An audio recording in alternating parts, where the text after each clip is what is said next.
Yo friends, it's Kayan. Welcome to my random vlogs.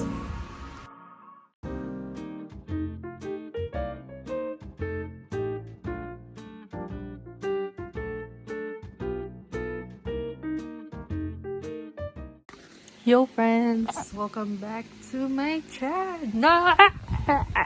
So this is the episode 3 of my reading vlog on reading before the coffee gets cold. So nandito na po tayo sa ating part 4, which is ang title niya ay Mother and Child. Medyo excited na akong basahin talaga siya. Ito na yung last part nitong book. Kahagabi, pumunta kami sa may shop sa Walter Mart. Meron dun kasing store or something shop na Basa Pilipinas. So talagang hinanap ko to. Nagbabaka sakalid na baka nandun. And hello, meron. Tapos yung book na yun is nagko-cost siya ng 300 plus. So hindi ko sure kung yun na ba yung talagang original paperback ng book. Hindi ko rin sure kung ano ba siya, medyo cheap for the price, kung yun nga yung original na nasa Pilipinas. Yung color niya is parang medyo green, unlike this na parang mas nangingibabaw yung blue green. Ayun, medyo mas light siya. Then meron siyang character map, ganon. Ito wala kasi nga printed type lang siya. Sorry ulit, author. Yun lang guys, siguro matatapos ko naman na siya ngayon, and may konti-konti akong masasabing thoughts about the story. So wala.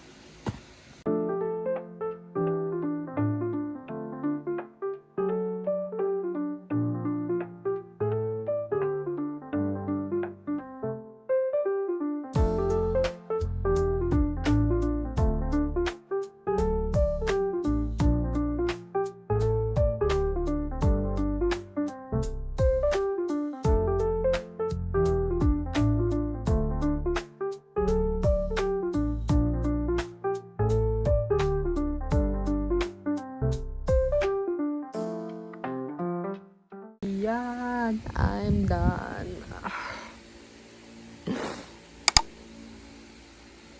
Ang ganda. Sobra. So, confirmed na yung story ng Mother and Child is about dun sa isang member ng cafe. And, bakit ganon? Nakakainis. Ayun nga, it's about the character named Kay, which is yung asawa nung manager ng cafe.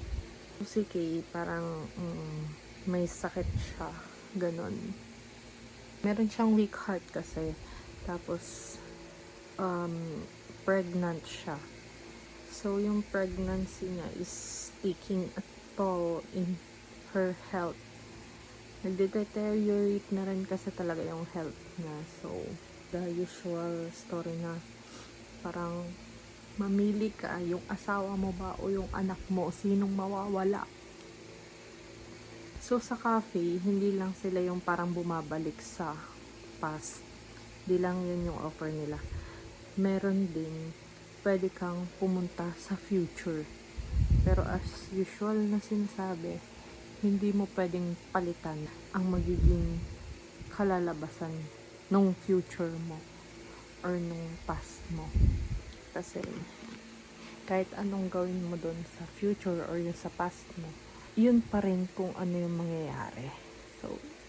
So si Kay, yung asawa ng manager dun sa cafe, pumunta siya ng future and to check na mamimit niya yung anak niya ba doon or hindi.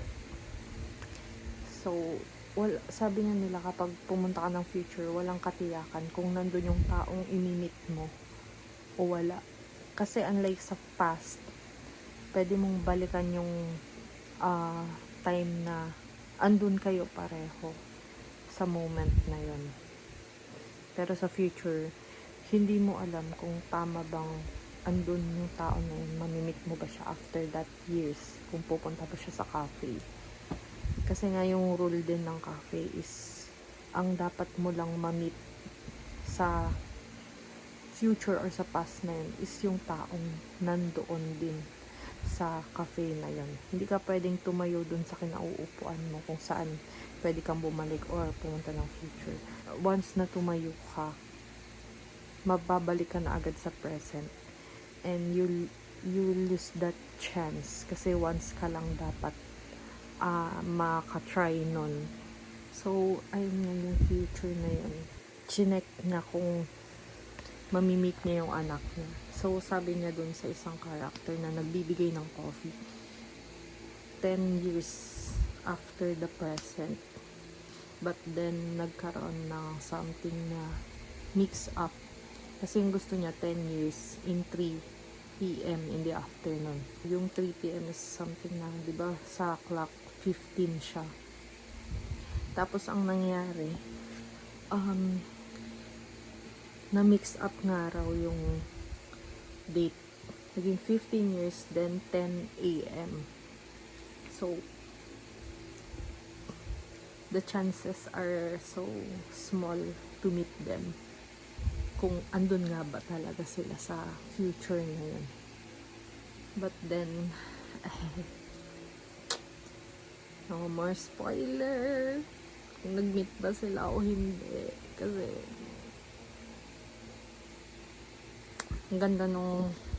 ang ganda naman na ending, pero ba't nakakalungkot. Nakakalungkot pero ang saya, yung ganun. So, meron ditong some praise na super ganda or something na naging lesson siya. The magazine piece on the urban legend that stated, at the end of the day, whether one returns to the past or travels to the future, the present does not change. So it raises the question, just what is the point of that chair? But Kazu, ito yung isang member or staff ng cafe. But Kazu still goes on believing that no matter what difficulties people face, they will always have the strength to overcome them. It just takes heart. And if the chair can change someone's heart, it clearly has its purpose. But with her cool expression, she will just say, drink the coffee before it gets cold. So, I don't know kung tama yung pagkaka-interpret ko. Kung bumalik ka man sa past or mapunta ka man sa future, nasa sayo yun kung paano mo aayusin or babaguhin yung sarili mo. I think it's about how you will approach the situation. Kung bumalik ka man sa past, may dapat ka bang baguhin sa present? I mean, it's all about you. Ano ba yung dapat mong gawin in the present? What matters the most is yung present you. Kumbaga, yung pagbalik mo sa past, it's about something na thoughts mo or regrets mo in the past, and paano mo mababago yung sarili mo in this present day. And then yung pagpunta mo naman sa future, kung wala din naman magbabago, it's about how you think, what you will act for that future.